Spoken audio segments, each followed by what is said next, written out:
Many people have been led to believe that, although the Bible is full of interesting stories, its history is mythological and made up, with no archaeological support. This series is dedicated to those who need help dislodging that dubious claim. Thank you for sitting through that cheesy intro. Anyway, I want to talk to you about the Assyrian Kings related to the capture of the northern 10 tribes of Israel.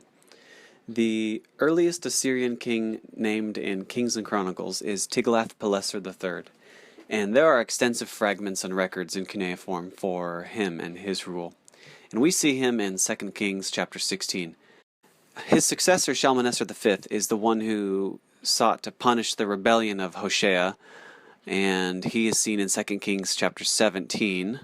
But the story of Sargon II, Shalmaneser V's successor, is a more interesting story for biblical archaeology and for the subject we want to talk about.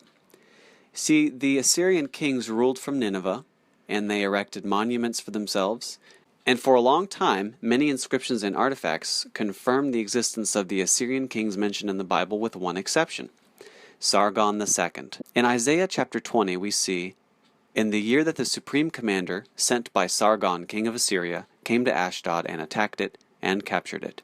Not only did archaeologists not have any stuff belonging to Sargon, there was even a well-known list of Assyrian kings that omitted his name. And for a long time, skeptics loved to point out that the Bible was a fable, it's made up, it's mythological, and that proof lay in the fact that it made claim to a non-existent Sargon of Assyria. And I'm sure that that critique stung pretty bad until 1842, when excavations in Khorsabad, Iraq, uncovered the ancient city of Dur-Sharrukin. In this city, a multitude of artifacts and items belonging to Sargon were found. Sargon ruled from 722 to 705 BC. He ordered the construction of a brand new palace city for himself. His successor returned rule back to Nineveh, and that city was abandoned about a century later. And this would explain why Nineveh had no monuments to Sargon II. King Sargon's achievements and titles are inscribed in a detailed cuneiform inscription that was between the legs of a large winged bull that was found in Dur-Sharrukin. The inscription also described Sargon's capture of Samaria and the destruction of Ashdod. The Sargon Prism states, "The inhabitants of Samaria who agreed with a king, hostile to me, not to endure servitude and not to bring tribute to Ashur, did battle. With the power of the great gods, my lords, against them I fought. 27,280 people, together with their chariots and the gods in which they trusted as spoil, I counted. With 200 chariots from my royal force, from them I formed a unit. The rest of them I settled in the midst of Assyria. I repopulated Samaria more than before. People from countries conquered by my hands, I brought in it. My commissioner I appointed as governor over them. I counted them as Assyrians." We also see confirmation of the story found in 2 Kings chapter 17.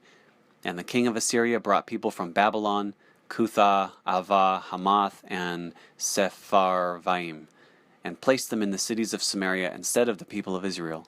And they took possession of Samaria, and lived in its cities."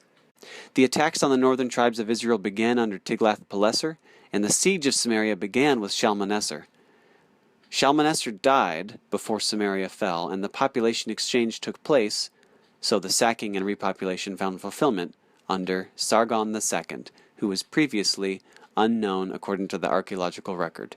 But now we know that he was, in fact, the king that the Bible said that he was, at the time that it says he was, and he did the things the Bible said he did.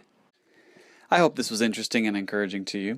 But remember, the question is not, can we prove everything in the Bible?